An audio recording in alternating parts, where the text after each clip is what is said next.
आज का जो हमारा टॉपिक है वो औरंगाबाद के लिए एक थोड़ा सा कंसिडरेबली न्यू टॉपिक है। स्कूल की हिस्ट्री में हम सिर्फ एजुकेशन को स्कूल के जरिए से जानते हैं। हम ऐसा जानते हैं कि एजुकेशन सिर्फ स्कूल में हासिल किया जाता है, लेकिन अगर हम 100-200 नहीं हज़ारों साल पहले जब जाएंगे तो एजुकेशन का कुछ और ही तरीका था, कुछ और ही नज़रिया था। स्कूलिंग, होम स्कूलिंग और अनस्कूलिंग, इनके डेफिनेशन से स्टार्ट करते हैं। स्कूल के ताल्लुक से स्कूलिंग या होम स्कूलिंग या अनस्कूलिंग की जो बात हो रही है, ये सारे जो जिसको कहेंगे डिफाइन करने से ज़्यादा बेहतर है कि हम इस पर डिस्कस कर सकते हैं कि इसके प्रोज एंड कॉन्स क्या है। जहाँ तक ये तीनों टर्म्स की बात है, स्कूलिंग, अनस्कूलिंग, होम स्कूलिंग, जो इसके जो बेस वर्ड है उसी से शिकायत है। स्कूल एक तरीका फॉर्मल एजुकेशन का है जिसे हम स्कूल कहते हैं, एक इनफॉर्मल तरीका है जिसे हम अनस्कूलिंग या होम स्कूलिंग कहते हैं, जो ओपन एंडेड होते हैं। स्कूलिंग में यूजुअली किसी पर्टिकुलर सेटअप के साथ में बच्चे को पढ़ाया जाता है, जिसमें फिक्स सिलेबस रहेगा, फिक्स सब्जेक्ट्स रहेंगे, फिक्स टाइम पीरियड रहेगा। होम स्कूलिंग, अनस्कूलिंग में उसको ज़्यादा बड़ा एनवायरनमेंट दिया जाता है। स्कूल को इंट्रोड्यूस क्यों किया गया, उससे कुछ रीजंस हो सकते हैं, जिसमें बेसिकली 2 रीजंस मुझे समझ में आते हैं। पहला तो ये कि पेरेंट्स ने घर के अंदर तालीम देना छोड़ दिया, एजुकेशन देना छोड़ दिया, तो ऐसा लगा कि इसको आउटसोर्स कर देना चाहिए ताकि उतना ही हमारा टाइम बच जाएंगे, हम कुछ और कर पाएंगे। दूसरी नीड ये हुई कि एक फिक्स कैरिकुलम या एक फिक्स जिसको कहेंगे एक तरीका बनाया गया कि इतना इतना बच्चों को पढ़ाना है। ब्रिटिश इरा में जब उनको ज़रूरत महसूस हुई लेबर फोर्स की, जब वो यहाँ आए, आकर देखा कि काम बहुत है और फैक्ट्रीज, जो जिसको फैक्ट्रीज कहते थे, जो बेसिकली उनके वेयर हाउस होते थे, वहाँ पे उनको क्लर्क्स चाहिए थे जो उनकी बात समझ सके, उनसे कम्युनिकेट कर सके, उनकी रिकॉर्ड कीपिंग कर सके। उसके लिए एक स्कूल का निज़ाम कायम किया गया। एक फॉर्मल एजुकेशन में एनरोल करने, उनको ज़्यादा सब्जेक्ट से आगाह करने के लिए स्कूल सिस्टम स्टैब्लिश किया गया है। साथ ही साथ उसका पर्पस ये भी था कि ब्रिटिशर्स के लिए वर्कर्स सप्लाई करना है जो एजुकेटेड हो, जो दिखे तो इंडियन लेकिन उनकी सोच अमेरिकन हो या ब्रिटिश हो। ब्रिटिशर्स ने हमको सबसे ज़्यादा जो है जुल्म वो फिजिकल नहीं किया, उन्होंने जहाँ जहाँ कॉलोनीज बनाई वहाँ कुछ चीज़ों को, मतलब एक काम करने वाले को उसके काम उससे इतनी मोहब्बत जगा दी कि वो अपने काम के लिए सब कुछ कर रहा है। उसको अपनी जिंदगी याद ही नहीं कि उसको 20 बच्चे होते, उसको जीना भी पड़ता है, घूमना फिरना भी जिंदगी का हिस्सा है।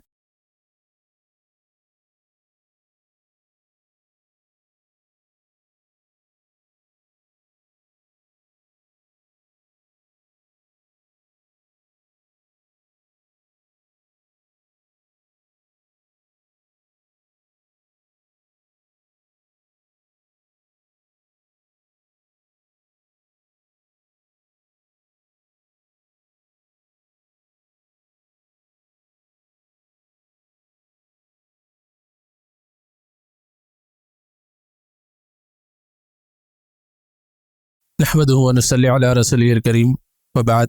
अऊज़ु बिल्लाहि मिनश शैतानिर रजीम, बिस्मिल्लाहिर रहमानिर रहीम। रब्बि इश्रह ली सदरी व यस्सिर ली अमरी वहलुल उक़दतम मिन लिसानी यफ़क़हू क़ौली। आज IRC प्रेजेंट्स एजुकेशन एक्सपो के इस हाउस ऑफ विजडम वाले पैनल डिस्कशन में मेरे साथ एडवोकेट फैज़ सैयद साहब है, जो फाउंडर एंड प्रेसिडेंट है IRC educational and welfare trust के। इनकी निगरानी में इस एजुकेशन एक्सपो में IRC म्यूज़ियम भी चल रहा है। साथ ही आदिल अजीज़ सिद्दीकी साहब है, जो UPSC कोच एंड मेंटोर है। हार्वेस्ट पब्लिकेशन में फ़िलहाल अपनी सर्विसेज अंजाम दे रहे हैं। साथ ही साथ हमारा सिद्दीकी मैडम है। हमारा मैडम ने लास्ट ईयर UPSC का फाइनल इंटरव्यू दिया था और फिलहाल UPSC कोच एंड मेंटोर है। Welcome madam, welcome. आज का जो हमारा टॉपिक है वो औरंगाबाद के लिए एक थोड़ा सा कंसिडरेबली न्यू टॉपिक है। ऑल्दो इसका एग्जिस्टेंस बहुत सालों पुराना है, डेकेड्स पुराना है। स्कूल की हिस्ट्री में हम सिर्फ एजुकेशन को स्कूल के ज़रिए से जानते हैं। हम ऐसा जानते हैं कि एजुकेशन सिर्फ स्कूल में हासिल किया जाता है, लेकिन अगर हम 100-200 नहीं हज़ारों साल पहले जब जाएंगे तो एजुकेशन का कुछ और ही तरीका था, कुछ और ही नज़रिया था।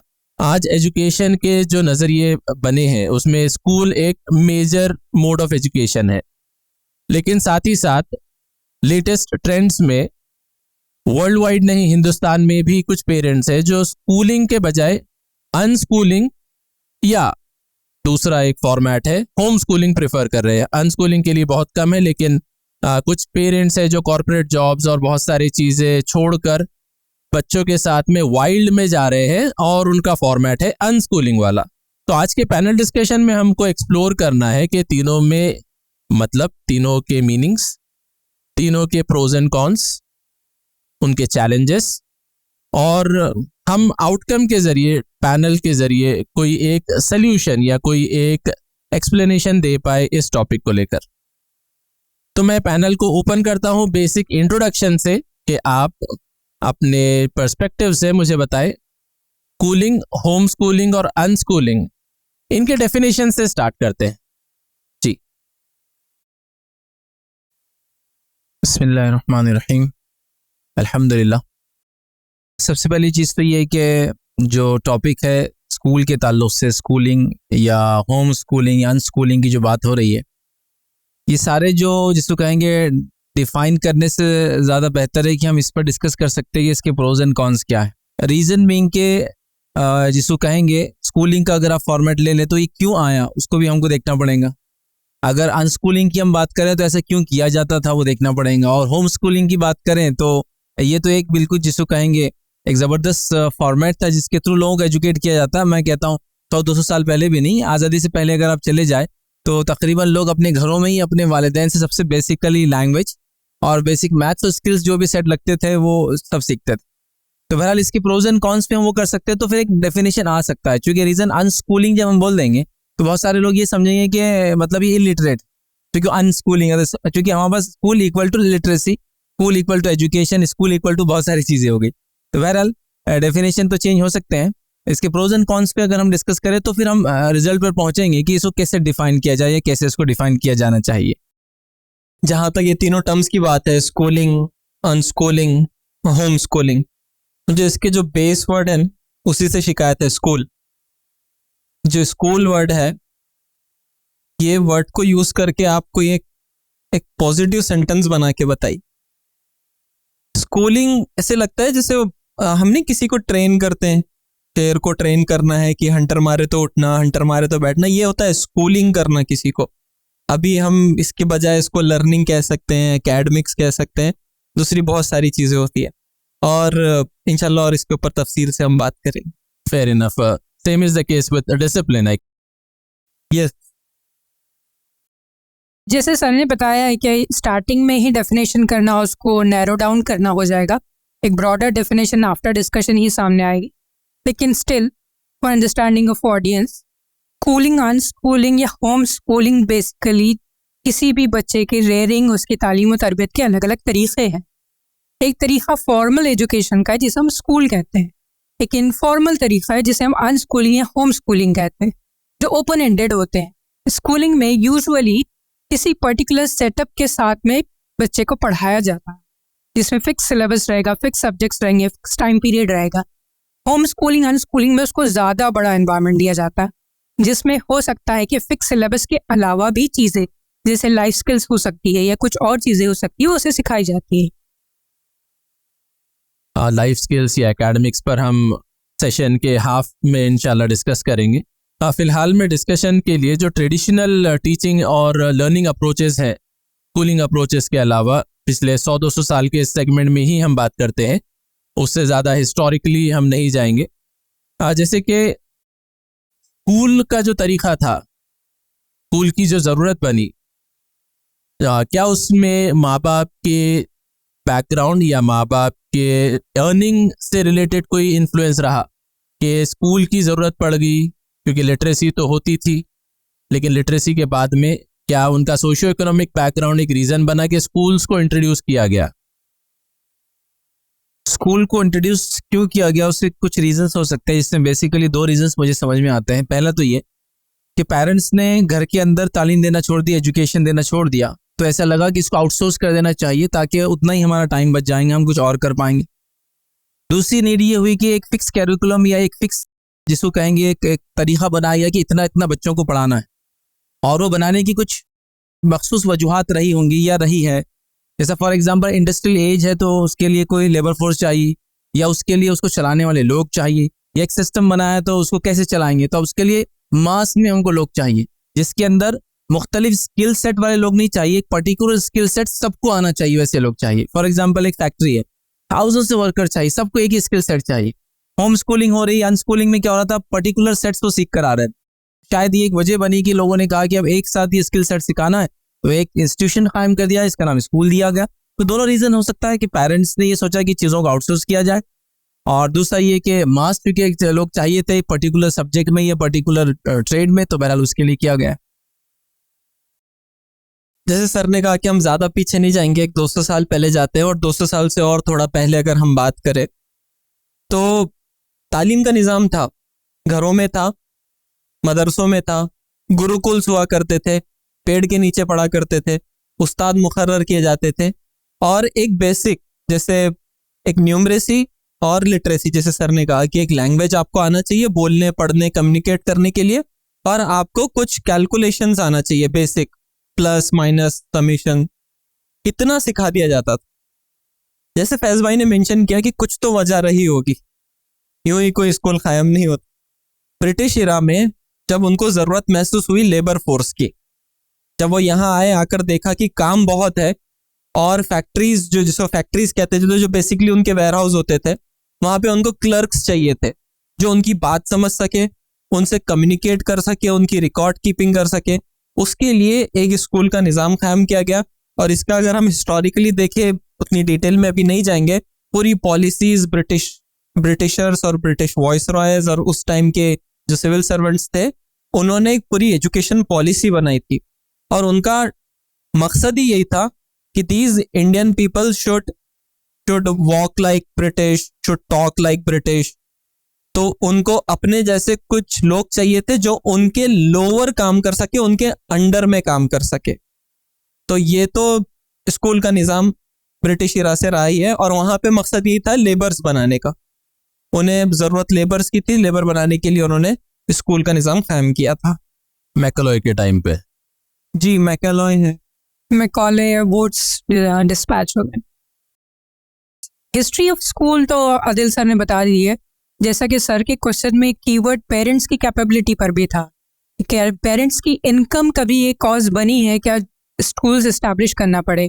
तो मुझे लगता है कि ये एक बहुत बड़ा रीज़न था, क्योंकि जो भी एक प्राइवेट टीचर या जिसे उर्दू में अतालिक कहते हैं वो अपॉइंट कर पाता था या गुरु रख पाता था, वो अमीर घराने का इंसान ही होता।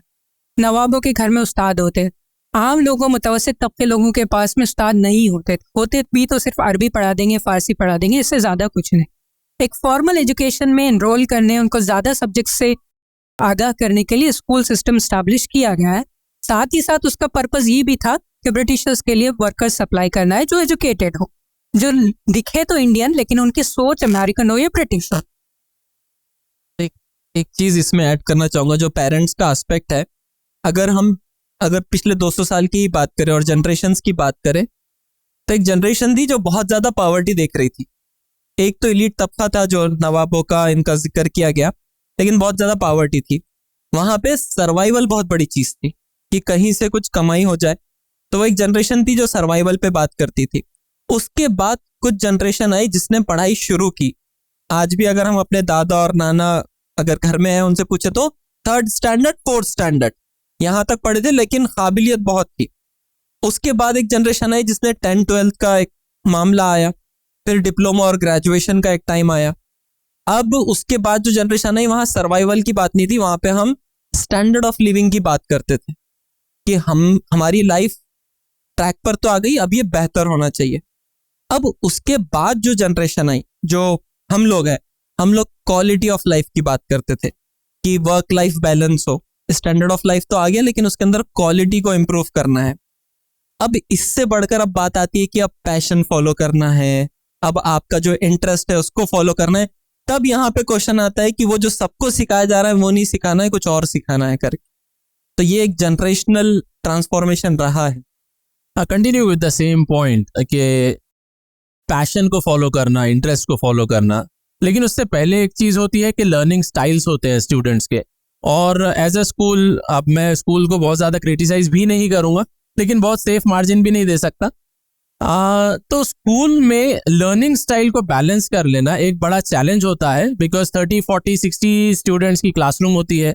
हर बच्चा अलग अलग एबिलिटीज़ रखता है, कैपेबिलिटीज़ रखता है। कोई काइनेस्थेटिक लर्नर्स होते हैं, ऑडियो विजुअल लर्नर्स होते हैं। कुछ लोग सीखते हैं तो बोलकर, सुनकर, काम कर कर। तो ये लर्निंग स्टाइल्स में घर में होम स्कूलिंग के जरिए या फिर बस नहीं पढ़ाना है, अनस्कूलिंग नहीं पढ़ा के ये स्टाइल्स को केटर कैसे कर पाए और बच्चों के अंदर कुछ काबिलियत कैसी डाल पाए, अगर पैनल में से कोई उसका आंसर दे तो।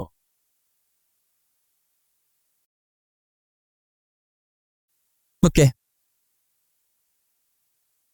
जहाँ तक बच्चों के अंदर काबिलियत डालने की बात है, तो मेरा इस ताल्लुक पब्लिकेशन से है। मैं स्कूल ट्रांसफॉर्मेशन प्रोजेक्ट्स पे काम करता हूँ and I have met many teachers, many systems I have visited.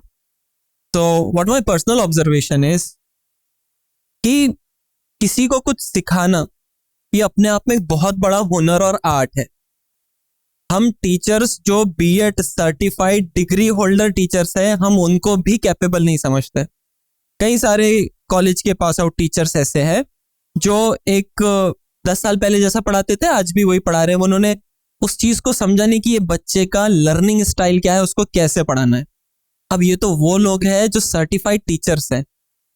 How could we expect parents to be so capable कि वो बच्चे की वो साइकोलॉजी, वो लर्निंग स्टाइल समझ पाए और उसके अकॉर्डिंगली डिलीवर कर पाए।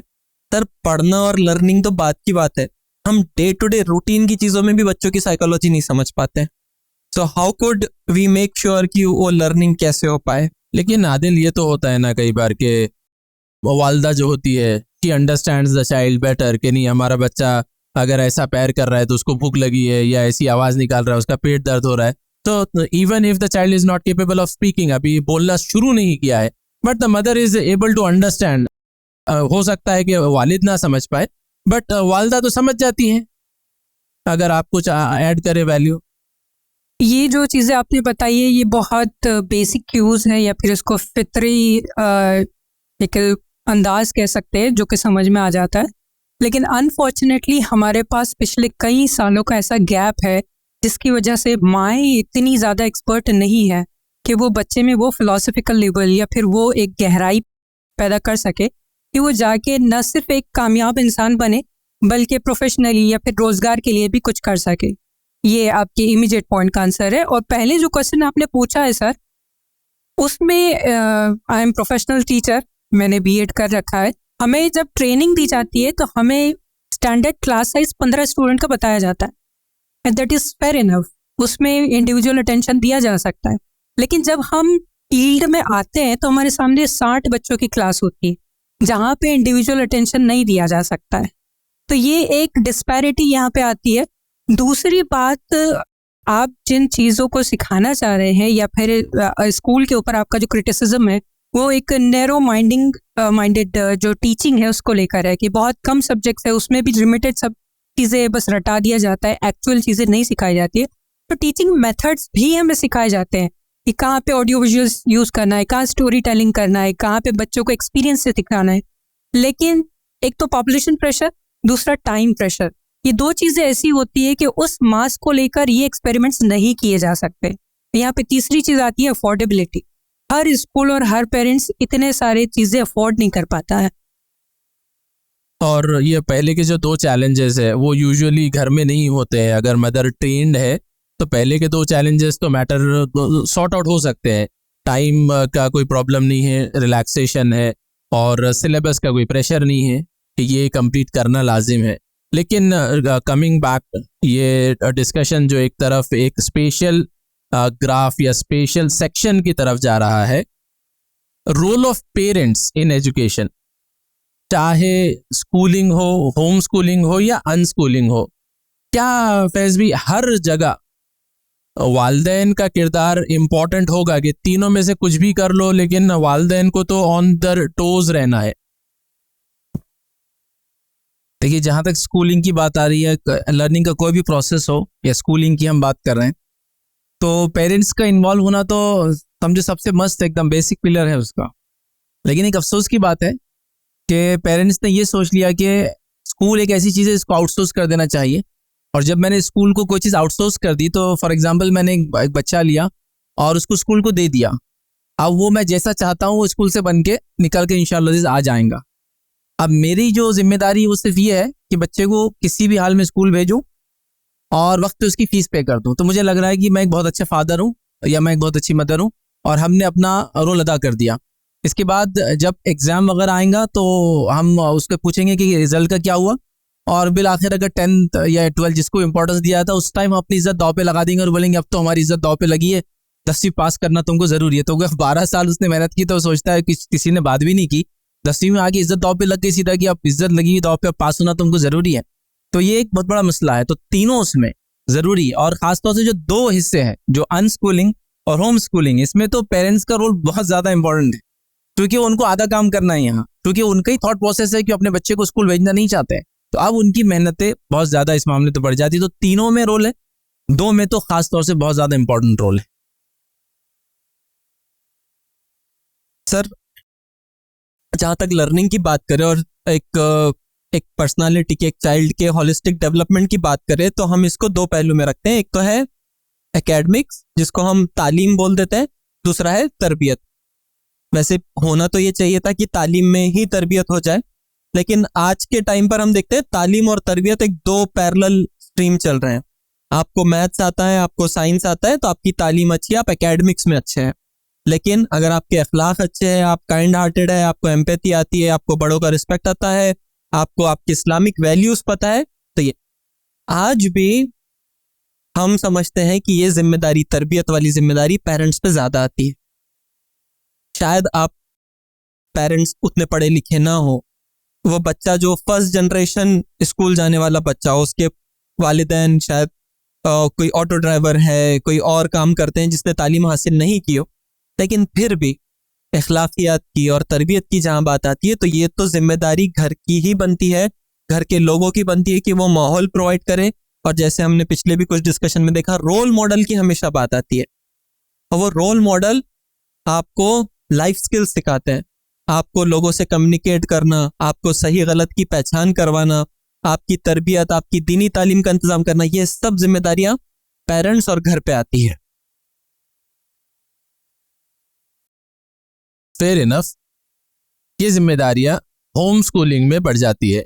होम स्कूलिंग आज के दौर में वेस्टर्न कंट्रीज में बहुत ज़्यादा आम है, स्पेशली ऐसी फैमिलीज, मुस्लिम फैमिलीज में जहां पर सेटिस्फैक्शन इंडेक्स लो है कि स्कूल से वो सर्विस अपने माहौल में नहीं मिल रही है, पर्दे में नहीं मिल रही है, और ख़वातीन के अंदर, लड़कियों के अंदर ये चलन थोड़ा सा बढ़ रहा है।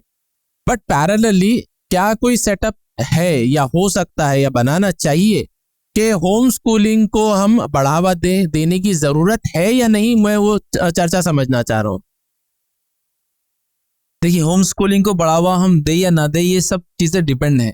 रीज़न बीइंग कि होम स्कूलिंग बेसिकली अगर देखा जाए तो हर किसी की बस की बात नहीं है, दूसरा कॉस्टली भी है, तीसरा बच्चे जनरली समाज और सोसाइटी में रहते नहीं उसके अंदर, तो बहुत सारे उसके अपने इश्यूज़ हैं। तो बहरहाल ये चीज़ जिसको हम कहेंगे होम स्कूलिंग की अगर हम बात करते हैं तो अगर मैं कहूँगा अगर सारी चीज़ें अवेलेबल हैं, आपके लिए सहूलत है, आप अफोर्ड कर सकते हैं, तो होम स्कूलिंग के भी जाया जा सकता है। जैसे कि बात हुई, होम स्कूलिंग अभी कॉमन हो रहा है, लेकिन पहले तो यही तरीका था, मतलब जिसको हम कहेंगे बीच का ही दौर गुजरा जिसमें होम स्कूलिंग नहीं हुई और बच्चे स्कूल ही जाके पढ़े। स्कूल जो नहीं गया तो उसको अनपढ़ कह दिया गया सीधा लेवल, हालांकि वो हाईली स्किल्ड था और बहुत ज़्यादा हुनरमंदी थी, लेकिन नहीं कहा गया। तो बहरहाल ये डिपेंड है, अगर किसी को ऐसा लगता है कि वो ये कर सकता है, सारी चीज़ें हैं, तो बहरहाल वो जा सकता है इसके लिए। अगर किसी को लगता है नहीं बहुत मुश्किल होगा, ठीक है। प्लस उसमें उतनी चीज़ें अकोमोडेट भी नहीं हो सकती है होम स्कूल में जनरली, उतने सारे जिसको आप कहेंगे, तो जिसको कहेंगे जो चीज़ें उस सब्जेक्ट को सीखने के लिए चाहिए, मे बी वो चीज़ अवेलेबल ना हो घर के अंदर। तो बहुत सारी चीज़ें, कोई इशू अगर सॉल्व कर सकता है तो बहरहाल वो घर पे भी कर सकता है, इसमें कोई बुराई तो बिल्कुल नहीं। जैसे सर ने अभी बताया है कि होम स्कूलिंग का ट्रेंड बढ़ रहा है, खुसूसन बाहर मुल्कों में। अगर हम अंग्रेजी ममालिक देखें, अमेरिका में ये ट्रेंड बहुत ज़्यादा बढ़ रहा है। उसके कुछ बेसिक रीजंस है कि ये क्यों बढ़ रहा है। पहला रीज़न है आइडियोलॉजी। एक पर्टिकुलर आइडियोलॉजी के तहत स्कूल वाले बच्चों को पढ़ाते हैं। इसमें बहुत सारी ऐसी चीज़ें आ जाती है जो हमारी अपनी आइडियोलॉजी के कॉन्ट्राडिक्ट करती है, जैसे for example LGBT rights, leftist ideas या फिर बहुत ज़्यादा एक्सट्रीम कैपिटलिस्ट आइडियाज। ये बच्चों में बहुत छोटी उम्र से डाला जाता है। जेंडर फ्लूइड क्या होता है, नहीं ज़रूरी नहीं है कि आप लड़का ही हो या लड़की हो, आप कुछ भी हो सकते हैं। इस तरह की चीज़ें बहुत छोटी उम्र से जब बच्चों के जहन में डाली जाती है तो ये फिर रिस्क फैक्टर बन जाता है कि वो जब बड़ा होगा तो वो कुछ और डायरेक्शन में जा सकता है।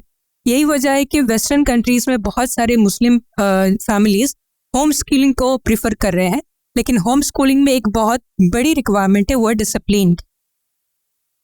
बच्चे की तालीम और तरबियत के लिए दिन में से वक्त निकालना और डेली उतना वक्त निकालना ये फैमिलीज के लिए थोड़ा सा मुश्किल हो जाता है।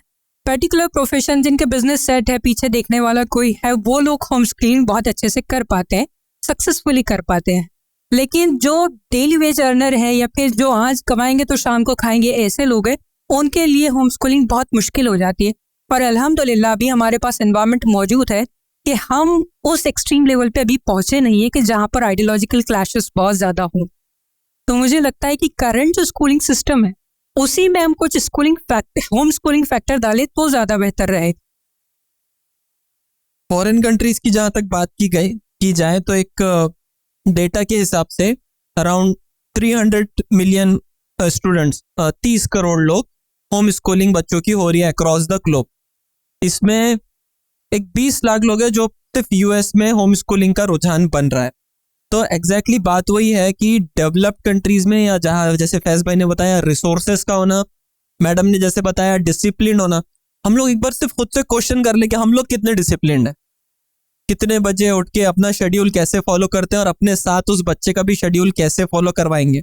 आज बच्चा 8 घंटे के लिए स्कूल चले जाता है तो मदर्स के लिए बहुत बड़ा रिलीफ रहता है, और उसके बाद जब बच्चा आ जाता है तो वहाँ पे उनका काम बढ़ जाता है। 24 घंटे के लिए वो बच्चा और 365 आपके साथ रहेगा। तो रिसोर्सेस और डिसिप्लिन के साथ साथ, और रिसोर्सेस में एक फैक्टर ये भी आता है सर कि हम लोग ना अब इंस्टेंट जनरेशन वाले हैं, हर चीज़ हमको रेडीमेड चाहिए, हर चीज़ इंस्टेंट चाहिए, 2 मिनट नूडल्स वाले रेडी मिक्स। उसमें खुद से मेहनत करेंगे, खुद से रॉ मटेरियल लेकर उसको पूरा डिज़ाइन करेंगे, इतना टाइम हमारे पास नहीं। हमको एक टाइम था पहले हल्दी लगा लेते थे, अब ये 10 रुपए दो, एक ट्यूब खरीदो, क्रीम का लगा लो। आसानी है ना इसमें। तो it's too early for India to adopt this home schooling and unschooling concept. और वैसे तो पॉपुलेशन भी हमारे पास इतनी है, इमेजिन कीजिए आप कि एक किसी का घर है एक 5-6 थाउजेंड स्क्वायर फीट पर, उनका अपना एक छोटा सा फार्म है जिसको बैकयार्ड कहते हैं, उनका अपना एक छोटा सा वर्कशॉप और गैरेज है, उनके घर की टेबल कुर्सी खराब होती है तो वो खुद टूल बॉक्स लाकर अपनी टेबल कुर्सी ठीक कर लेते हैं, साथ में बच्चे को ले लेते हैं, उनकी गाड़ी खराब होती है तो ऑयल चेंज खुद कर लेते हैं। रिसोर्सेस हैं, ऑर्गेनिक फार्मिंग बच्चों को सिखा दे रहे हैं जिस भी एज में हो। अब इसको कंपेयर कीजिए एक फैमिली से जो एक 600-700 स्क्वायर फीट के फ्लैट में रहते हैं। मतलब रहने को जगह अभी उतनी काफ़ी नहीं है, वहाँ पर प्रोजेक्ट्स करना, वहाँ पर एक्टिविटीज़ करना ये अभी मुश्किल है। ऑल्दो इस चीज़ का रुझान आ रहा है और इस चीज़ को थोड़ा सा सपोर्ट करने के लिए ऑनलाइन काफ़ी सारे रिसोर्सेस अवेलेबल हुए हैं, उसमें भी काफ़ी सारे इंस्टेंट किट्स अवेलेबल हो रहे हैं कि आप बच्चों को वो सारी एक्टिविटीज़, वो सारी प्रैक्टिसेस घर पर करवा सके जहाँ पे उसकी लर्निंग और उसका डेवलपमेंट हो सके। Learning and development is a multifaceted thing, जिसमें 2 मेजर चीज़ें हैं। एक है एकेडमिक्स, जिसमें सिलेबस या एक सेट ऑफ इंस्ट्रक्शंस वाली बात है। दूसरा एक फैक्टर है लाइफ स्किल्स वाला, डिसीजन मेकिंग, डिसिप्लिन और बहुत सारे, एम्पैथी आपने बताया था इससे पहले।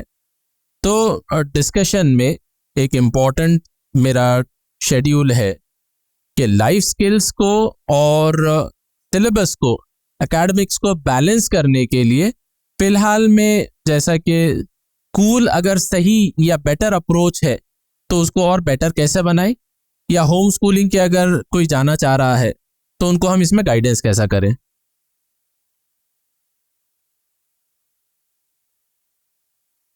पहला क्वेश्चन जो बेटर बनाना है, जहाँ पे कॉम्बिनेशन हो सकता है होम स्कूलिंग का भी और फॉर्मल एजुकेशन का भी, उसके लिए कई सारी ऐसी छोटी छोटी एक्टिविटीज़ है जो घर में इनकलकेट की जा सकती है।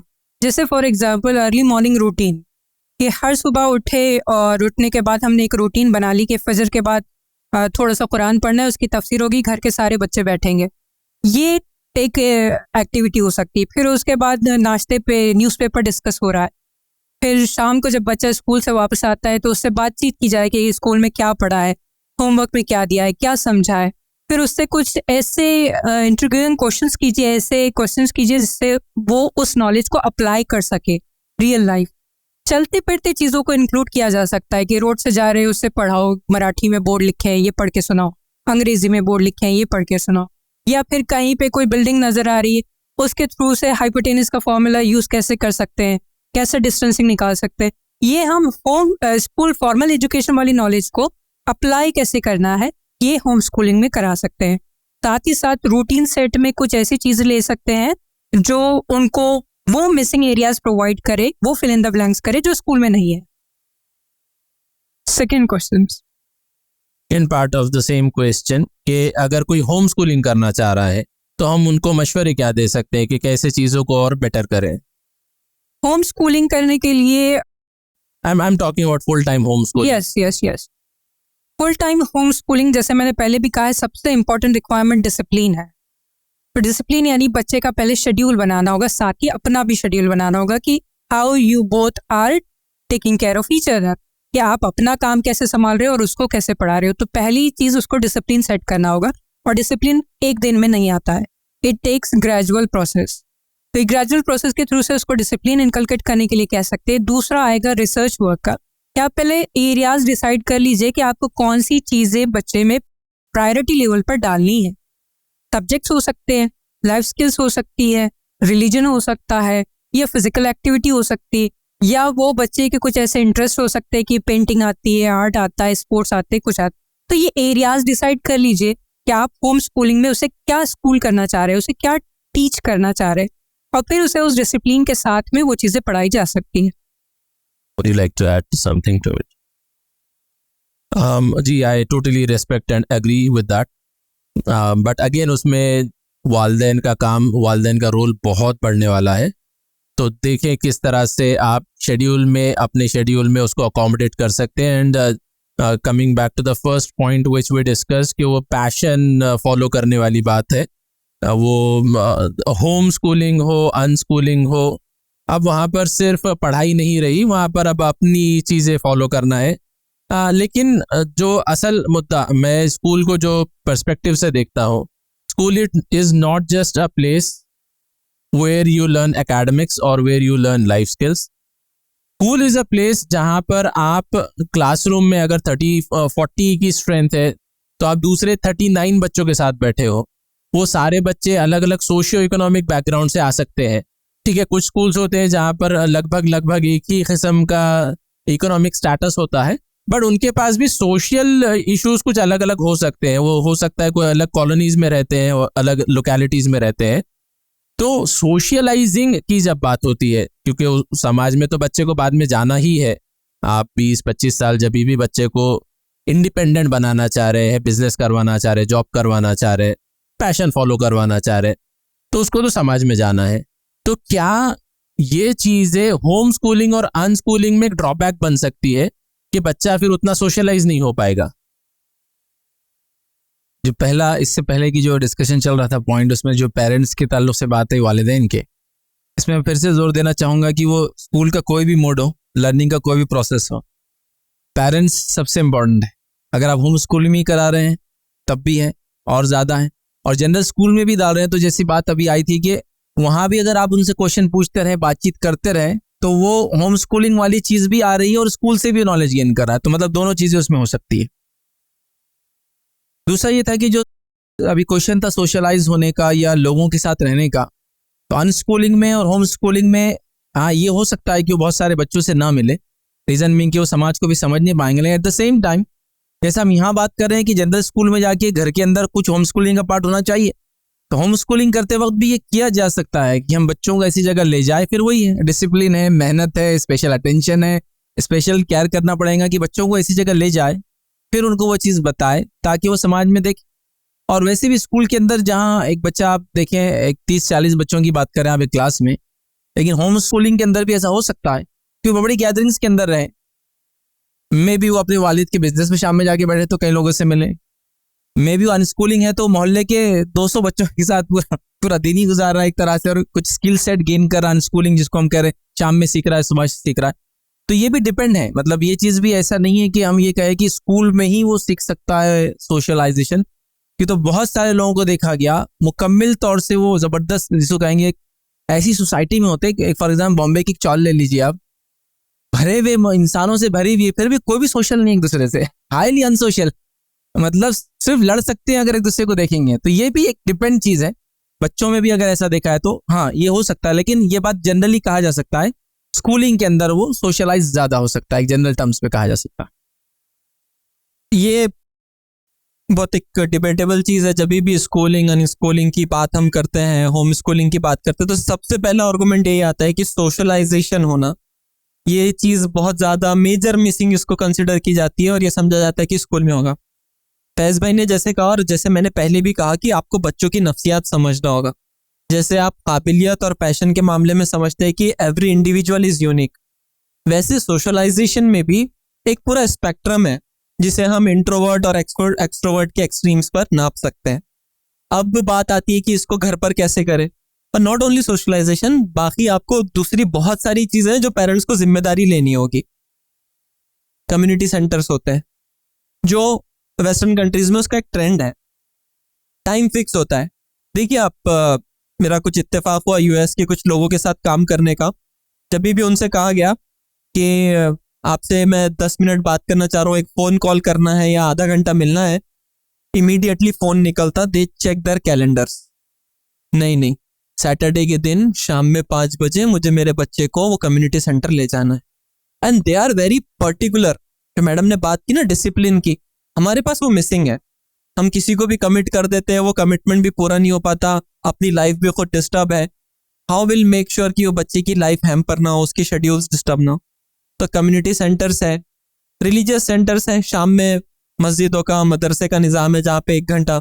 कॉलोनीज़ के अंदर ये चीज़ हो सकती है कि शाम में आप स्पोर्ट्स की कोई एक एक्टिविटी जो कंबाइन कर सकते हैं, जैसे स्पोर्ट्स क्लब होते हैं, एक एज के बाद बच्चा वहाँ पे भी जाता है, वहाँ पे उसका सोशलाइजेशन होता है। फैमिलीज, खास करके जॉइंट फैमिलीज के अंदर इसका बहुत अच्छा इंतजाम होता है। फैमिली गेट टुगेदर्स हो सकते हैं जहाँ पे आप बच्चे को ये सोशलाइजेशन की स्किल सिखा सकते हैं। Would you like to add something? Socialization के अलावा एक और चीज़ होती है, जैसे डिजीजेस के लिए हमें रेजिस्टेंस क्रिएट करनी होती है, वैसे ही बच्चे को ऐसे एनवायरनमेंट, विजिलेंट एनवायरनमेंट में छोड़ना होता है कि वो नेगेटिव जो खुशूसियात है वो फेस करे लेकिन उसे एब्जॉर्ब ना करे। उसके लिए भी एक सोशलाइजेशन की ज़रूरत होती है, और वो स्कूल में भी मिलता है, पीयर ग्रुप जो मोहल्ले का पीयर ग्रुप होता है उसमें भी मिलता है, लेकिन वहाँ भी पेरेंट का रोल बहुत ज़्यादा सेंट्रल होता है कि वो किन लोगों में उठ बैठ रहा है और उसकी आइडेंटिटी, उसकी पर्सनालिटी पे उन चीज़ों का कितना इम्पैक्ट पड़ रहा है। तो वो एक सोशल रेजिस्टेंस क्रिएट करना या निगेटिव ट्रेड्स के अगेंस्ट रेजिस्टेंस क्रिएट करना, उसके लिए भी पीयर ग्रुप की ज़रूरत होती है। मैं एक चीज़ मैं और ऐड करना चाहूँगा, वो ये है कि जनरली ऐसा होता है, पेरेंट्स जब बच्चों को स्कूल में डालते हैं, प्लस सर्टन एक सोसाइटी के एक लेवल को बिलोंग करते हैं या जो भी पोजीशन के हिसाब से, इकोनॉमिकल जिसको कहेंगे उसके एतबार से, तो बच्चों को लोगों से दूर रखने को हम खुसूसियत समझते हैं कि हम बच्चों को अच्छी तरबियत दे रहे हैं। ये कभी भी सही तरीका नहीं। जो बात अभी आई है वो बहुत इंपॉर्टेंट है। एक तो हर्ड इम्यूनिटी जिसको कहेंगे, सब में रह के जो इम्यूनिटी डेवलप हो। सेकेंड, समाज में अगर बच्चों को आप समाज से कटा के रखते हैं, काट के रखते हैं, और फिर एक ज़माने के बाद उनको आप छोड़ेंगे, तो आप देखेंगे बुराई अगर थोड़ी जो होना चाहिए तो शूट हो जाती है उनमें, इसलिए कभी उन्होंने वो चीज़ देखी नहीं। तो ये पेरेंट्स से मैं गुजारिश करूँगा कि अपने बच्चों को ख़ास तौर से ऐसे इन्वायरमेंट में रखें जहाँ वो जाए और कुछ उसका भी टच, उसका टेस्ट ले, वो जो इन्वायरमेंट जिसमें आप रहते हैं, आपका मोहल्ला है, बस्ती है, क्योंकि आप उसके बगैर जी नहीं सकते ना, मतलब पूरा आप लाइफ। कुछ लोग कहेंगे हम तो बच्चे को 12th तक घर से बाहर नहीं निकलने देते। बहुत ही खतरनाक बात है, क्योंकि इतना हाईली अनसोशल निकलेगा ये बच्चा, क्योंकि वो जाते ही नहीं। या तो फिर जब वो निकलेगा तो या तो बुराई में चला जाएगा, या तो फिर ऐसा बच्चा होगा जिसको देख के सभी तरस खाएंगे कि भाई इसमें तो तरस खाने की चीज़ है, इससे कोई बात करता ना, ये बेचारा किसी से बात कर सकता। तो भेजिए, अपने उसूल और जवाबित सिखाकर भेजिए कि तुम ना बोलना सीखो। जैसा बहुत सारी बार होता है ना, लोग ड्रग्स के टॉपिक्स वगैरह निकालते, तो मैं कहता हूँ बच्चे मार्केट में जाए, उनको पहले से वो सारे टॉपिक्स पेरेंट्स बताए कि जो मार्केट में ट्रेंड्स और टॉपिक्स चल रहे हैं उसमें वो क्या बोलेंगे और क्या नहीं बोलेंगे, और क्या कबूल करेंगे क्या कबूल नहीं करेंगे, कहाँ हाँ बोलेंगे कहाँ ना बोलेंगे, वो सीख कर जाए।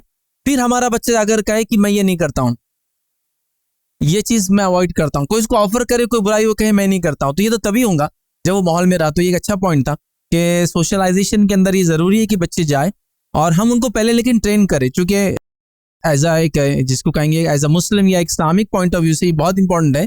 इतने ट्रेंड्स चालू है जिसमें खासतौर से LGBTQ का मामला आया, और अब वो प्लस प्लस होते, हर चीज़ प्लस प्लस होते जा रही, उसमें प्लस इसमें प्लस उसमें प्लस, तो वो बड़ा बड़ा मसला है। तो यहाँ हमारे बच्चे को जो उसूल पता हो और वो चीज़ों को मानता हो, डिफ्रेंशिएट करता हो, और कुछ चीज़ों को हाँ बोलता हो और कुछ चीज़ों को बिल्कुल क्लियर कहता हूँ ना।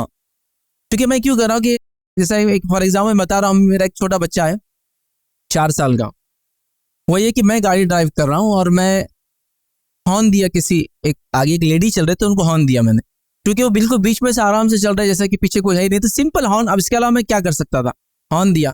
तो हॉर्न देने के बाद वो लेडी ने जो है मिडिल फिंगर बताया, पीछे मैंने तो नहीं देखा, लेकिन वो छोटा सा मेरा बच्चा गाड़ी में देख के बोला मिडिल फिंगर बता रही, गाड़ी आप लोगों को मिडिल फिंगर बता रही।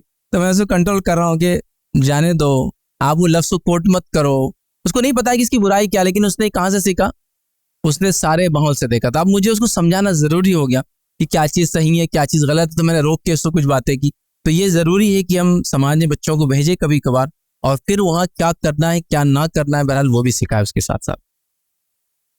एक जो डिस्कशन के ज़रिए अभी तक भी क्लैरिटी नहीं है, मैं कुछ पेरेंट्स को वाजे कर दूं। होम स्कूलिंग और अनस्कूलिंग में जो डिफरेंस होता है, होम स्कूलिंग के अंदर बच्चे का एडमिशन कहीं ना कहीं है, बच्चा ऑफिशियली कहीं रजिस्टर्ड है, उसको साल के एंड में कोई ना कोई क्वालिफाइंग एग्जाम देना है, उसको ऑफिशियली कुछ ग्रेड्स पास करने हैं, लेवल्स अप करना है, और बाद में उसको दूसरे ग्रेड में जाना है। अनस्कूलिंग में ये नहीं होता। अनस्कूलिंग का मतलब है नो स्कूलिंग एट ऑल, कोई सिलेबस नहीं, कोई चीज़ नहीं, कोई एग्जाम नहीं, लेकिन ऑफिशियल जो 10th का एग्जाम होगा या 12th का एग्जाम होगा, वो उसके लिए स्पेशल प्रोविजंस के अंदर वो एप्लीकेशंस डालेंगे as per law.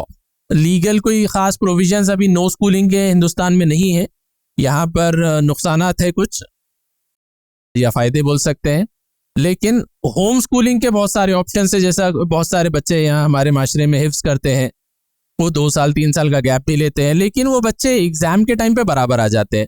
And surprisingly मैंने देखा है बहुत सारे बच्चों को कि वो बहुत पीछे नहीं हो जाते एकेडमिक्स में, 70-75% तक आसानी से लेकर भी आ जाते हैं। तो मैं चाह रहा था कि उसका बस एक वजाहत कर दूं। बट ओवरऑल पिछले 30-40 मिनट के डिस्कशन में जो सबसे कॉमन बात मुझे दिख कर आई, समझ कर आई है कि पेरेंट्स का इन्वॉल्वमेंट तो 100% होना ही चाहिए, चाहे आप स्कूल करवा रहे हो या होम स्कूलिंग करवा रहे हो।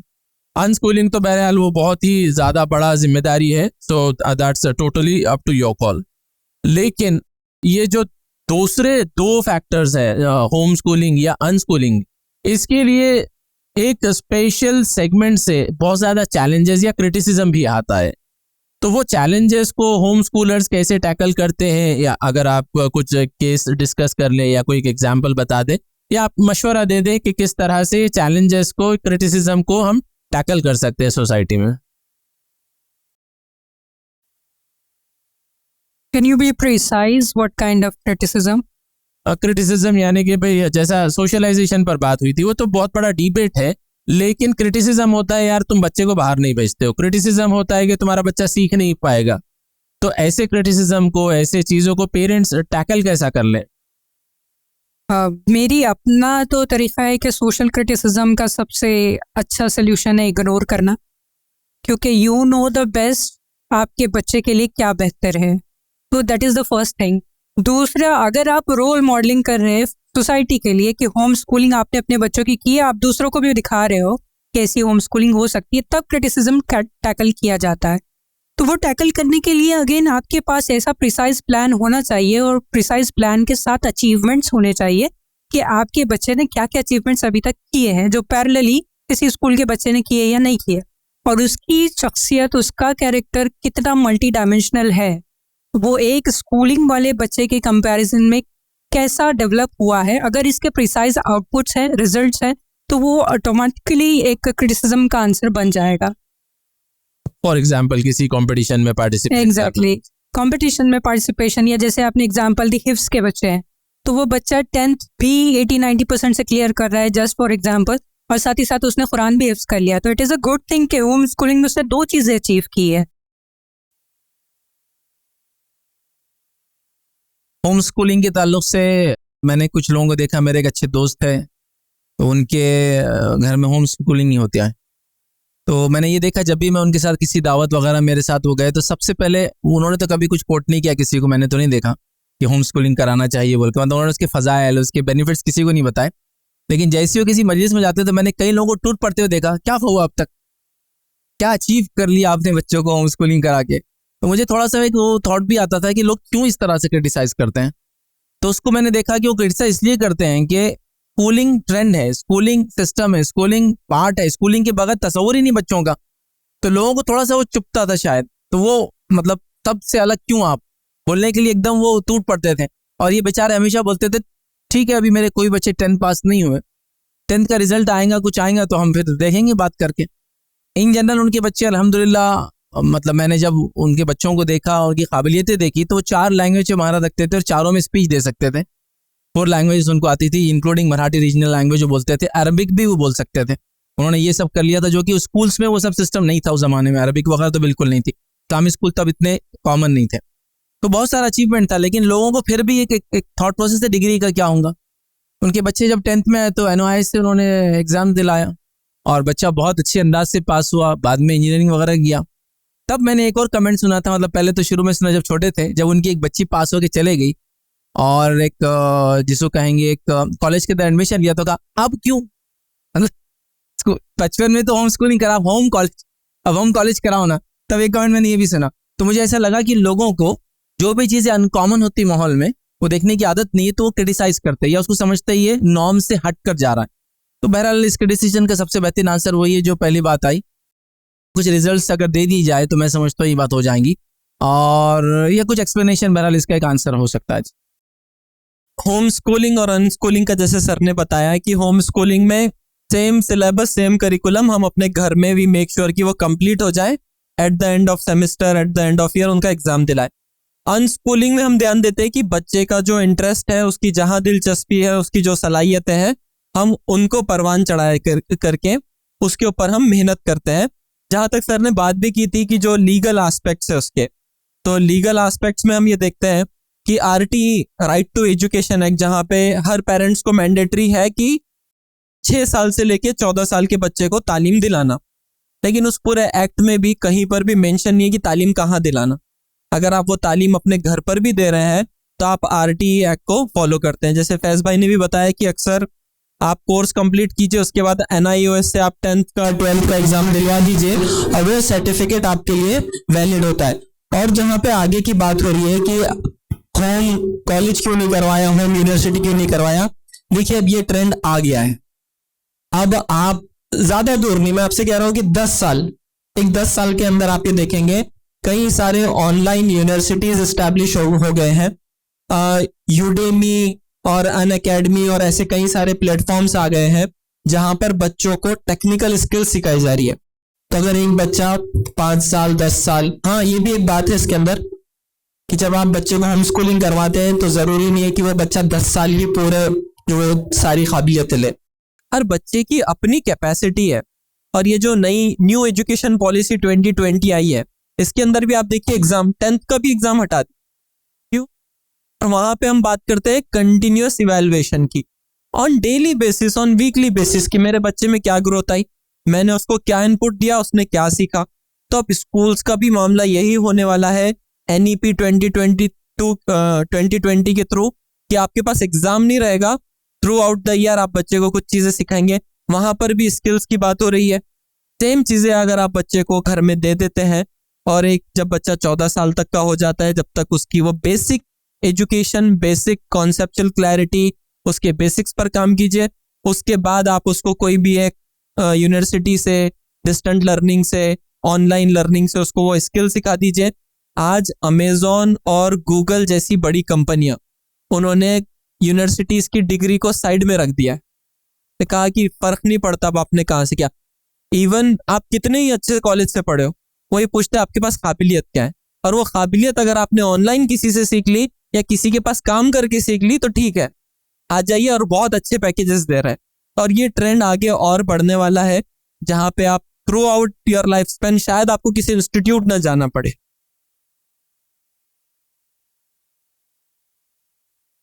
ये डिस्कशन में एक पॉइंट जो मुझे सडनली समझ आया है कि अक्सर स्कूलिंग का पर्पस एम्प्लॉयमेंट समझा जाता है कि बच्चे को काबिल रोज़गार बनाना है, और ये जो बेसिक माइंडसेट है ये ब्रिटिश इरा की देन है।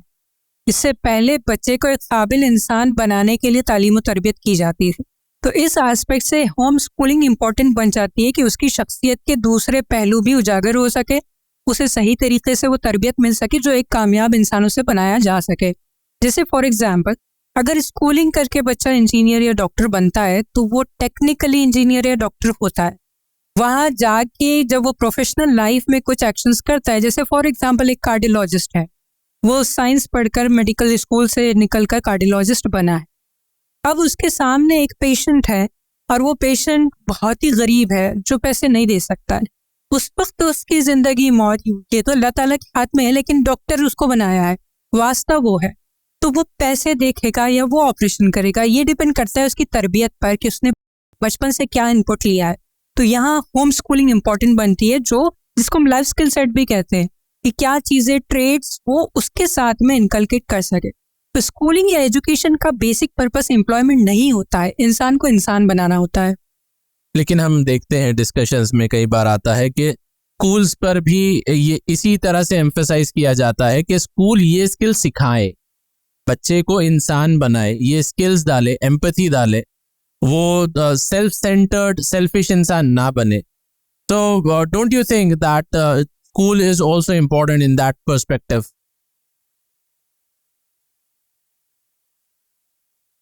सर, जैसे मैंने कहा कि अभी लोगों के पास उतनी कैपेसिटी नहीं है कि वो खुद से ही काम कर सके, तो ये काम आउटसोर्स किया हुआ है। और इंडिया के लिए ये बहुत इम्पॉर्टेंट है कि इंस्टीट्यूशंस इसकी जिम्मेदारी ले, जहाँ पर हम एकेडमिक के साथ लाइफ स्किल्स भी सिखाए। बट हमने, जैसा मैडम ने कहा, कि हमने उसको एम्प्लॉयमेंट से जोड़ दिया। एम्प्लॉयमेंट से जोड़ दिया तो हमने उसमें कॉम्पिटिशन्स लेकर आ गए, कॉम्पिटिशन्स लेकर आ गए तो हमने वहाँ पर एक रेस लगा दी। तो वही हर कोई उस रेस में भाग रहा है। इवन हम एग्जाम का भी जैसे नाम आता है ना, आज किसी भी बच्चे के सामने एग्जाम का नाम लीजिए, एग्जाम के साथ एक डर अटैच होके आता है। आप उसको कंपटीशन बोलिए, आप उसको कुछ और नाम दीजिए, कि आपकी इंडिविजुअल स्किल्स को जज किया जाएगा, आपको उसका इंट्रोस्पेक्शन होगा, उसको गेज करेंगे। तो स्कूल की तो जिम्मेदारी बनती है कि एकेडमिक्स के साथ साथ ये सारी स्किल्स बच्चे को सिखाई जाएगा। आप कुछ ऐड कर रहे हैं? इवेंचुअली स्कूल हो, होम स्कूलिंग हो या अनस्कूलिंग हो, हम बार बार देखते हैं जो होम स्कूलिंग वाला जिस एग्जाम्पल आपने कोट किया, उसमें लर्निंग आउटकम 10, 15, 20 साल बाद देखने आया। कुछ एकेडमिक्स या फिर स्किल के माइलस्टोन्स होते हैं जो स्कूल उस बेसिस पर चाइल्ड डेवलपमेंट माइलस्टोन्स के ऊपर डिपेंड करता है, और ये एज में ये स्किल आ जानी चाहिए, ये लैंग्वेज का ये हिस्सा आ जाना चाहिए, वो एज में कुछ और हो जाना चाहिए। पाइथागोरस थ्योरम आपने बताया था, तो वो भी एक 7th 8th स्टैंडर्ड के एज में आ जाना चाहिए। तो लर्निंग आउटकम्स को हम स्कूलिंग सिस्टम में जज कर पाते हैं क्योंकि उसका फ्रेमवर्क बना हुआ है। वो लर्निंग आउटकम को डिज़ाइन करने के लिए क्या ऐसी पॉलिसी की ज़रूरत है, क्योंकि 30 crore is not a small number. अगर एक एवरेज नंबर आप 30 करोड़ ले रहे हैं वर्ल्ड वाइड तो बहुत बड़ा नंबर है। उसके लिए क्या कोई माइलस्टोन्स हो, या फिर हम ऐसी NEP जैसी कोई पॉलिसी को फॉलो कर ले और आउटकम्स को मेजर करते रहे एज होम स्कूलर्स या अनस्कूलर्स? तो जो ओपन स्कूल या डिस्टेंस लर्निंग प्रोसेस अभी चल रहे हैं और आमतौर पर अक्सर यूनिवर्सिटीज़ में क्रेडिट सिस्टम आया है। वो डिसाइड कर देते हैं कि ये पर्टिकुलर कोर्स कंप्लीट करने के लिए आपको इतने क्रेडिट स्कोर करने पड़ेंगे, टाइम आप अपना लीजिए कब करते हैं। तो वैसा एक क्रेडिट सिस्टम या उस सिस्टम पर बेस्ड एक हम सिस्टम होम स्कूलिंग के लिए बना सकते हैं, क्योंकि हर बच्चे की लर्निंग कैपेसिटी अलग अलग होती है, उसके माइलस्टोन अचीव करने के टाइम पीरियड्स अलग होते हैं। हो सकता है कि एक बच्चा हाइपोथेसिस को या जिसे हम उर्दू में फिथागोरस थ्योरम भी कहते हैं, इसे सीखने के लिए एक बच्चा हो सकता है कि 10 साल की उम्र में सीख ले, एक हो सकता है कि उसे 14 साल की उम्र में समझ में आए, एक बच्चा होता है कि जिसे 20s तक पहुंचने में भी मैथ समझ नहीं आती है। तो हर एक बच्चे की कैपेसिटी अलग अलग होती है। तो एक क्रेडिट डिसाइड कर लेते हैं कि आप ये क्रेडिट अचीव कीजिए तो आप अगले मरहले पे जा सकते हैं। तो वैसे क्रेडिट सिस्टम उनके ऊपर छोड़ दिया जाए कि आप अपने बच्चे पर ये लर्निंग आउटकम किस वक्त लेकर आना चाहते हैं, ऐसी एक पॉलिसी बन सकती है।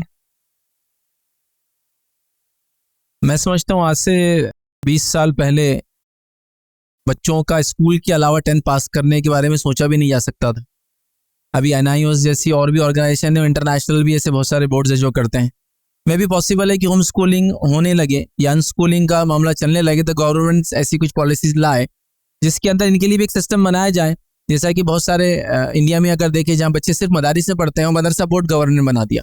मदरसा बोर्ड क्या होता है कि वहाँ के आप पास कर ले तो 10th की डिग्री आपको दे देते हैं, फिर वहीं से आप फजीलत कर ले तो आपको 12th आ जाता है, फिर आप उसके बाद कोई एक सब्जेक्ट में महारत कीजिए तो आपको BA इन उर्दू या BA in Arabic, BA in Persian वगैरह इस तरह के डिग्रीज दे देते हैं। तो मे भी ऐसी कुछ सिस्टम है, क्रेडिट्स के जैसी बात आई वैसे ही कोई सिस्टम गवर्नमेंट ही ला ले कि जो बच्चे होम स्कूलिंग कर रहे हैं, अनस्कूलिंग है, वो आकर अपनी स्किल का ये सेट बता दे, चाहे क्रेडिट पॉइंट्स हो, कोई रिजल्ट का एक सिस्टम हो, और ये होगा क्योंकि एजुकेशन अब बहुत बदल रहा है। याद रखिए हम लोग एक्चुअली जो ब्रिटिश कॉलोनी में हम लोग रहे, यहाँ का एक अलग ही मामला है, क्योंकि अभी वो पार्ट नहीं था कि ब्रिटिशर्स ने हमको सबसे ज़्यादा जो है जुल्म वो फिजिकल नहीं किया। उन्होंने जहाँ जहाँ कॉलोनीज बनाई वहाँ कुछ चीज़ों को, मतलब एक काम करने वाले को उसके काम उससे इतनी मोहब्बत जगा दी कि वो अपने काम के लिए सब कुछ कर रहा है। उसको अपनी ज़िंदगी याद ही नहीं कि उसको 20 बच्चे होते, उसको जीना भी पड़ता है, घूमना फिरना भी ज़िंदगी का हिस्सा है। उन्होंने सब भुला दिया और हमको सिर्फ मशक्क़त करने वाली एक मशीन बना दी, एक मशीन के पुर्जे जैसा बना दिया। नतीजा ये हो कि हम दूसरी चीज़ें सोचते ही नहीं। याद रखिए तो ये आप सारी चीज़ें आ रही है, धीरे धीरे आएंगी। जबकि यूरोप में आप देखिए ये क्रेडिट सिस्टम्स और कई ऐसे सिस्टम्स है, मतलब उनके पास बच्चा ये करेगा, वहाँ जाएगा, एग्जाम देगा, फलां करेगा। हमारे एक बहुत अच्छे मेरे जानने वाले दोस्त हैं, कनाडा से, कैनेडियन नेशनल ही है और वहाँ से बिलोंग करते हैं। तो उनसे मेरी एक बार मुलाकात हुई तो वो यहाँ आकर इंडिया में एक बहुत बड़ी कंसल्टेंसी थी जो कंस्ट्रक्शन करती थी डैम्स की, उसको जो है सर्विसेज देते थे। तो मैंने एक बार ऐसे ही पूछ लिया कि आपकी डिग्रीज क्या है, तो कहा मेरे पास कोई डिग्री नहीं है। तो मैंने कहा हमारे पास इतने इंजीनियर से फिर आपको कनाडा से क्यों बुलाते थे? बोले आपके जो इंजीनियर है पेपर इंजीनियर से। बोले मैं अपने वालिद और मेरे दादा हम लोग डैम बनाते रहे पूरी जिंदगी, हम उसी फील्ड में रहे। तो यहाँ की कंसल्टेंसी ने वहाँ वो किया, मैं इस फील्ड का माहिर था, मुझे ऑफर आया, मैं आया और मैंने कह दिया मेरे पास पेपर डिग्रीज नहीं है, बट मेरी सलाहियतें अगर देखना है तो डैम कंस्ट्रक्शन पे लेके चलिए, मैं आपको बता सकता हूँ कि डैम एक्चुअली कंस्ट्रक्ट कैसे होते हैं।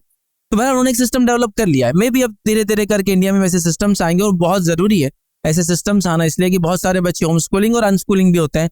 ऐसा आ जाएंगे तो मैं समझता हूँ फ्यूचर में होगा भी इंशाल्लाह, तो बच्चों के लिए फ़ायदेमंद होगा।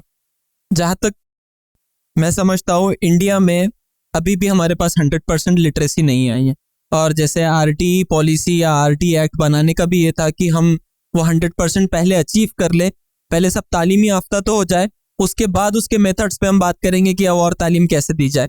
हम अक्सर चीज़ों को ना हम बहुत सिलेक्टिवली अडॉप्ट कर लेते हैं वेस्टर्न कंट्रीज से।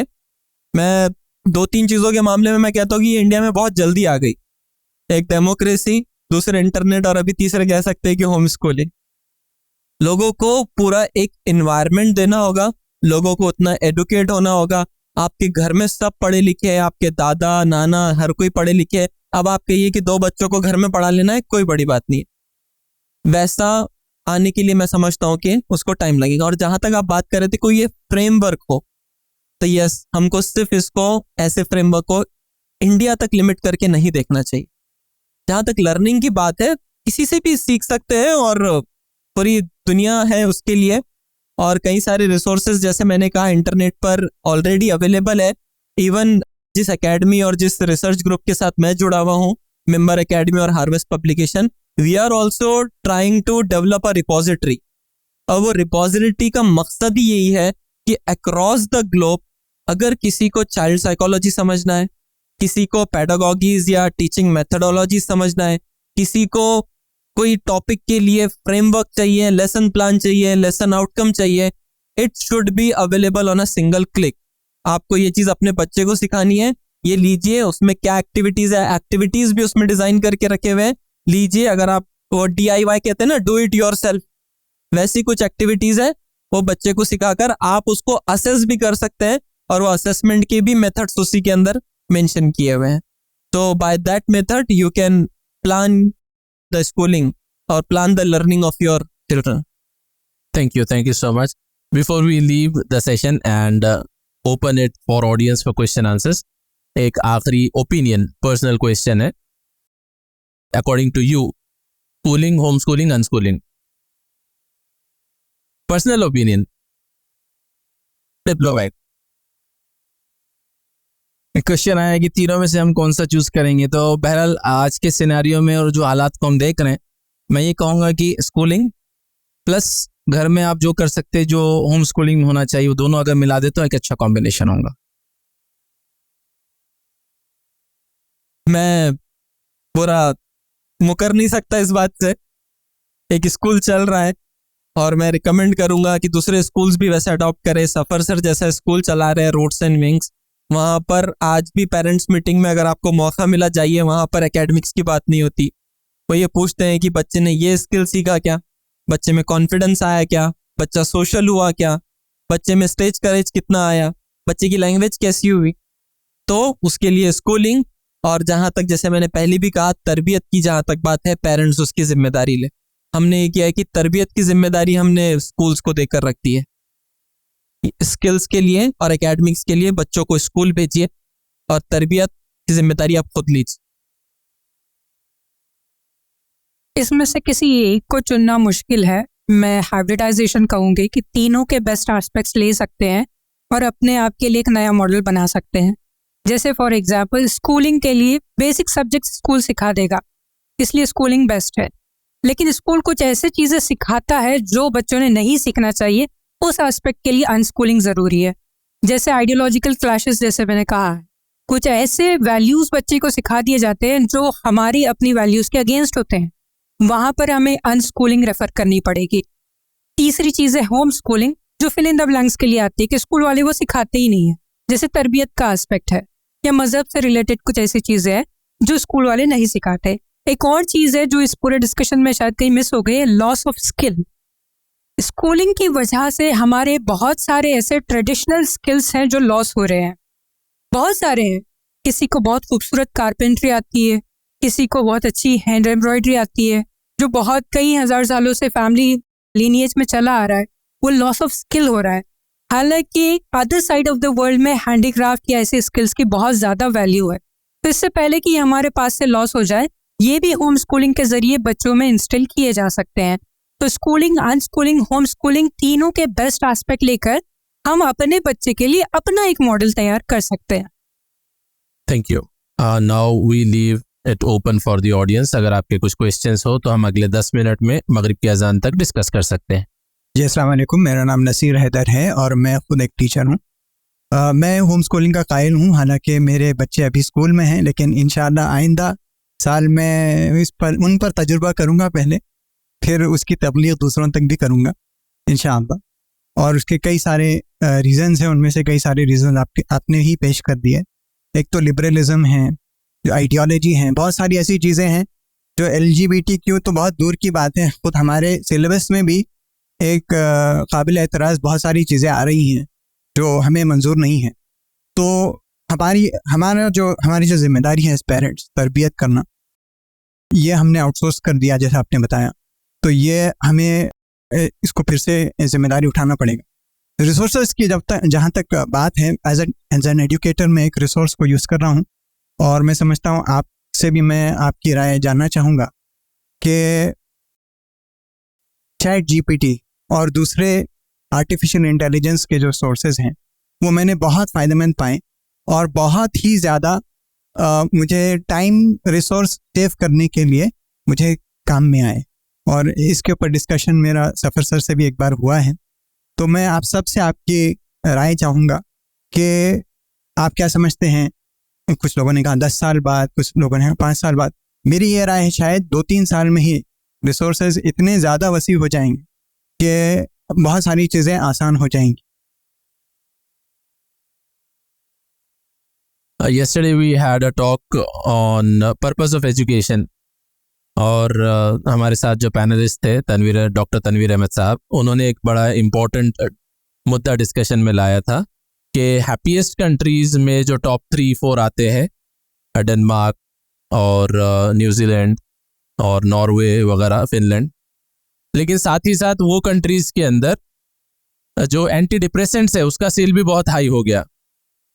तो वो एक कंपैरेटिव स्टडी अपनी जगह है, बट पैरेलली जो टूल्स हम जितने यूज़ करते रहे हैं, हेल्थ को मेंटेन करने के लिए अलग टूल है, इसको मेंटेन करने के लिए अलग टूल है, तो चैट जीपीटी या ऐसे एआई टूल्स का जो अल्गोरिदम डिज़ाइन हो रहा है, जिस तरह से हम आर्टिफिशियल इंटेलिजेंस की तरफ ज़्यादा बन रहे हैं, तो उनके कॉल के मुताबिक, and I totally agree with him, कि हमारा जो मेंटल कैपेसिटी है, हमारा जो पर्सनल इंटेलिजेंस है वो कम हो रहा है। हम पर्सनली उतना ब्रेन को एक्सरसाइज नहीं दे पा रहे हैं कि कोई काम करने के लिए। लेटर डिज़ाइन करना है, चैट जीपीटी आ गया, कोई प्रोग्राम डिज़ाइन करना है, चैट जीपीटी आ गया, कोई आप इवेंट मैनेज कर ले, ट्रैवल आइटिनरी ले ले, जिसके लिए आप पर्सनल एक एफर्ट डालते थे या कहीं ना कहीं एक कनेक्ट फॉर्म करते थे। 2 मिनट नूडल वाली जो बात चली थी, घर में वालदा का काम खाना बनाना एक जिम्मेदारी के तौर पर है, लेकिन एट द सेम टाइम वो एक कनेक्ट फॉर्म, वो एक लव बॉन्डिंग फॉर्म करता है वालिदैन के साथ में, जब वो टाइम इन्वेस्ट करते हैं, एनर्जी इन्वेस्ट करते हैं। तो जब हम चीज़ें आउटसोर्स कर देते हैं या ऐसे रिसोर्सेज इस्तेमाल करने लग जाते हैं, तो आई फील कि कहीं ना कहीं एक डिस्कनेक्ट फॉर्म होता है। और ऐसे artificial intelligence tools to certain limit की अगर हम बात करें, so I would not argue on the limit के कहाँ पर कैप लगाया जाए, कहाँ पर ना लगाया जाए, बट सर्टनली एक कैप क्रॉस करने के बाद में मेंटल इंटेलिजेंस या ह्यूमन इंटेलिजेंस को उससे नुकसान हो रहा है और ज़्यादा होने के चांसेस है। साइकोलॉजिस्ट और बहुत सारे साइकाट्रिस्ट, इवन बहुत सारे writers and authors have objected to the use of ChatGPT. I hope the panel would like to add something to it. जैसे आपने इसकी रिसोर्स की बात की और चैट जीपीटी यूज करने की बात की, again I refer to the same point. Chat GPT भी काम करता है कुछ इनपुट्स पर, कुछ कीवर्ड्स आप उसको देते हैं। अब ये आपकी पर्सनल ह्यूमन इंटेलिजेंस है कि वो उसको इनपुट क्या देता है करके।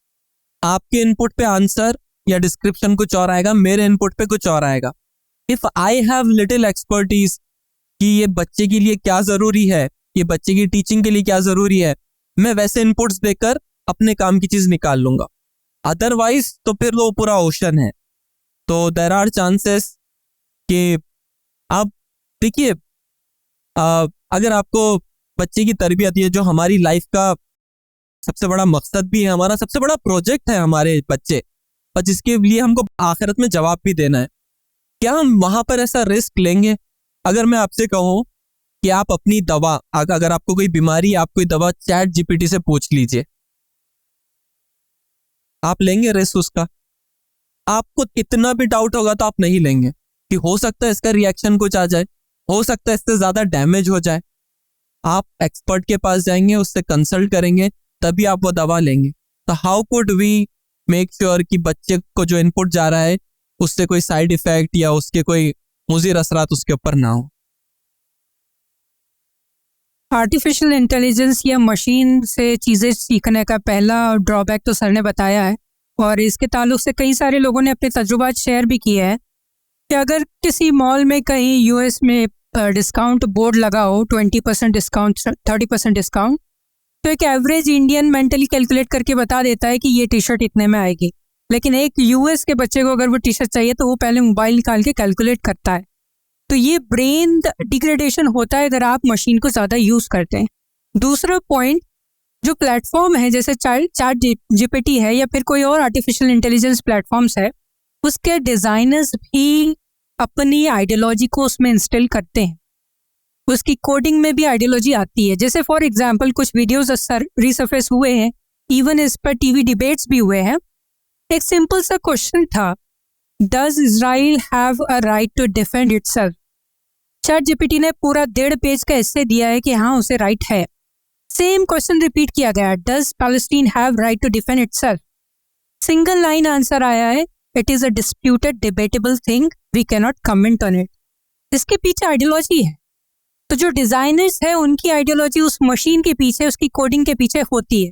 तो अगर आप उसको कन्वीनियंस के लिए फॉलो करना चाहते हैं तो कर भी सकते हैं, लेकिन ब्लाइंडली फॉलो नहीं कर सकते हैं। सर इस पूरे डिस्कशन में जो है, अगर हम ये पॉइंट ऐड मतलब ये पॉइंट मुझे जानना है कि अगर टीचर्स इतने क्वालिफाइड हो जाए कि होम स्कूलिंग का जो थॉट है वो पेरेंट्स को आए ही ना, तो ऐसा पॉसिबल हो सकता है क्या? क्योंकि होम स्कूलिंग का जो थॉट पेरेंट्स में आ रहा है वो इसलिए आ रहा है कि या तो स्कूल से कुछ चीज़ें नहीं मिल पा रही, या टीचर्स इतने क्वालिफाइड नहीं हैं, या बच्चा उतना वेल डेवलप नहीं हो पा रहा है। तो अगर जो एनर्जी होम स्कूलिंग को प्रमोट करने में सर्व हो रही है, वही एनर्जी सेम अगर टीचर्स को काबिल बनाने में सर्व की जाए, तो क्या पॉसिबल है ये चीज़ थोड़ी सी इक्वेट हो सके?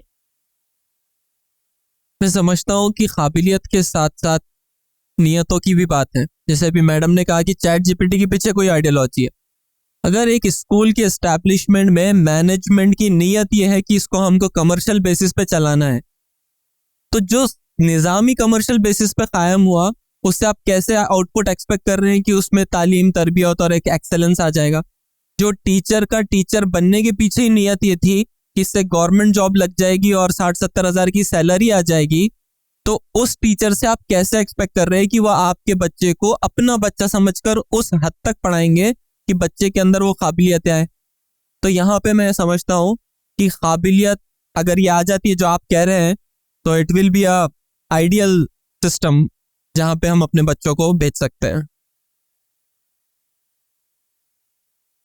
As a teacher I would like to add a point to it कि आपने बताया कि जो एनर्जी स्पेंड करना है, तो डेफिनेटली अगर हम एज पेरेंट्स स्कूल्स के साथ में या टीचर्स के साथ कोलैबोरेट कर सकते हैं, तो that will be an ideal perspective कि आप आए और एज अ स्कूल हमको बताए कि सर यहाँ पर ये चीज़ की गलती हो रही है, यहाँ पर इसको इस तरह से हम ऐड कर सकते हैं, या हम हमारी एज अ पेरेंट हम हमारी सर्विस ऑफर कर सकते हैं स्कूल को कि मैं ये टॉपिक पे एक्सपर्टीज रखता हूँ, ये रखती हूँ, और मैं 1 घंटा इसमें देना चाह रहा हूँ। एट द सेम टाइम अगर आप खुद टीचर ट्रेनिंग में एक्सपर्ट हैं तो आप बोले कि मैं अपनी सर्विसेज ऑफर करें। तो ब्रॉडर स्केल में, क्योंकि होम स्कूलिंग में इंडिविजुअल्स को फर्क पड़ सकता है, हो सकता है कि 0.01% of the children will benefit, लेकिन स्कूल के जरिए मासेस को फर्क पड़ता है। तो आप अपनी सर्विसेज ऐसे स्कूल्स को ऑफर करें जहां पर आप आइडियोलॉजी से मुतमईन है, जहां पर आप इंटेंशन से मुतमईन है, आप उनकी इस्लाह कर सकते हैं। आप जाकर ट्रेनिंग प्रोग्राम ले, वर्कशॉप्स ले, गाइडेंस काउंसलिंग सेशंस ले, फैमिली काउंसलिंग भी हो सकती है। तो definitely I totally agree and respect के collaboration will be the solution if we want to improve our academic and skill based quality at schools. So if there are no more questions, so we would conclude the session with this thought कि एक hybrid model की ज़रूरत है। Schools तो अपनी जगह exist करें, कर सकते हैं, करना चाहिए। At the same time parents को एज पेरेंट्स हमको जिम्मेदारी उठानी है कि बच्चा स्कूल में क्या सीख रहा है और क्या भूल कर आ रहा है। That was a wonderful point and multiple points were very nice. I appreciate your time and effort for this program. आप आए, आपने टाइम दिया, जज़ाकल्लाह खैर। अल्लाह आपको दुनिया में आखिरत में कामयाब करे। अल्लाह आप सबको भी जज़ाए खैर दे जो इसको देख रहे हैं, सुन रहे हैं। अस्सलाम वालेकुम रहमतुल्लाहि बरकातुहू।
अस्सलाम वालेकुम। आप भी हमारे इस काम में ताउन करें अपनी ज़कात और सदक़ात के जरिए। डोनेशन डिटेल्स के लिए डोनेट पर क्लिक करें। अगर आपको हमारे वीडियोस पसंद आए हैं तो इसे शेयर करें और सबके हकदार बने। रोजाना हमारे वीडियोस को पाने के लिए हमारे YouTube चैनल को सब्सक्राइब करें और बेल आइकन दबाएं। हमसे दीगर सोशल मीडिया पर जुड़ने के लिए वीडियो में दिए गए आईडी को सर्च करें। जज़ाकल्लाह।